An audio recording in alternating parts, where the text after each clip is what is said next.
Welcome back again. This is our final session on the shillelagh.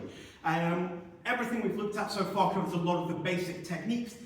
As I said, none of them are in any great detail. This was really just meant to be kind of jumping off point, a bit of an introduction to some of the concepts. If you're interested, there are instructors online that you can go and find. There's also a lot of good material online you can find. Go, investigate, play with it. It's becoming a bigger and bigger thing, so over the next sort of 5-10 years, I expect shillelagh is going to be everywhere. So, anyway, we're going to finish this off with what we call the goodbye, and the idea of that is how I'm going to finish a fight. Okay, I'm going to go through a couple of examples and then finish up with something a little bit different.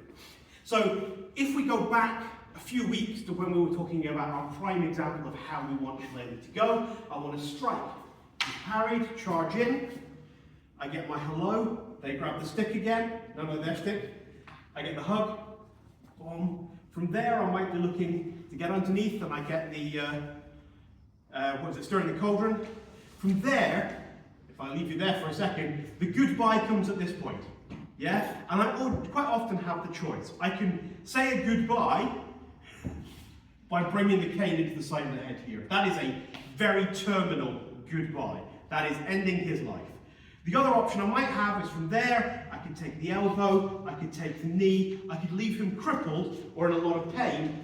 The fight is over, I can say goodbye at that point, but I'm not killing him. So really the goodbye is just how I choose to end things. And there's multiple different examples of this. So for example, if an attack is coming into this side and I might decide to do some clipping, at this point I can use the same technique called carrying the coffin in two different ways. I can use it non-lethally by bringing the handle of the stick through the knee as I step, and then turning to deliver my full body weight against here. If I move you over to the other side, it'll be a bit easier for people to see. So if there's a clipping attacking me here, I'm going to clip, yeah, and then I'm going to go through the kneecap, twist through that side there. Now that is, again, if I'm doing this at speed and actually making contact, going to leave him lying on his back, ready for his coffin to be carried. I can also put him in the coffin a different way. Same setup, the attack comes in, I'm still clipping underneath, but this time that strike is coming across the throat. It's tall enough, I'm sure you can see that over the top of me. And from there, when I spin round, that second attack connects with the back of the head. And again, that becomes terminal. So, this is the concept of a goodbye. I want to finish the fight, okay? Now, those are just a couple of techniques. What I want to finish by is going through what are called the 10 commandments of the dance of the whiskey stick, which is the Irish shillelagh stuff we've been looking at. And it picks up on quite a lot of these concepts. So the first rule is never trust anything you can't count on. Now by that it means your hands, because you count on your fingers. If your fingers are broken, you can't carry a stick. So the idea of that is break the fingers, yeah? It is the easiest target for me to hit on my opponent, and therefore it is my best target. Never retreat. Anything I do should be driving me forward or moving off the side. If you look back at concepts like the Fury, very much support this. Number 3, the fight starts before the first blow. That means before we're even in here, I can be working psychologically to put my opponent on the back foot. And if you've done any de-escalation, if you've seen any of our Bartitsu stuff, Defense on the Route, all have this kind of conversational range before we go into a fight. So it's just kind of clarifying that kind of thing. It says, always finish a meal hungry is number 4. And by that it means, if at all possible, don't kill your opponent.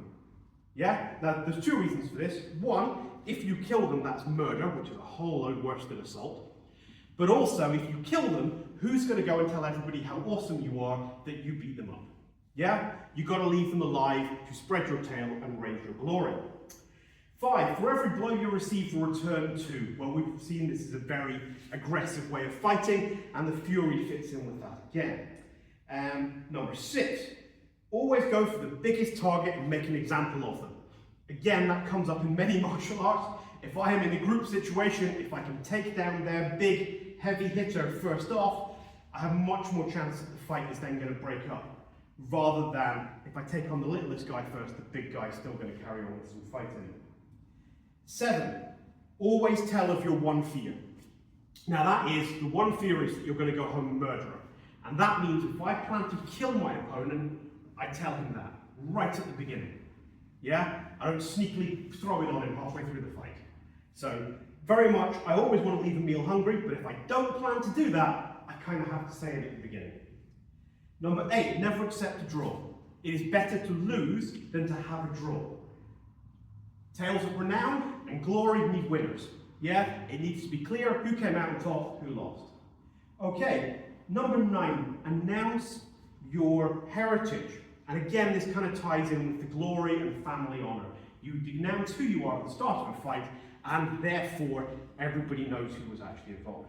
And the final one is actually just the Doyle family motto, which is through fortitude we conquer. And if you can't see how that relates to the way that Shillelagh is fought, go back and watch the previous videos. So, I guess I'm going to round this off actually where I should have started, which is at the very beginning. I should declare my heritage. So, I am Duncan McNulty of the Bartitsu and Antagonistics Forum. You'll be glad to know today is not a day that I plan to realise my greatest fear.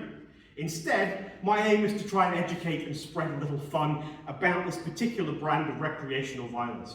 So, until I see you again for the next series, take care and be kind.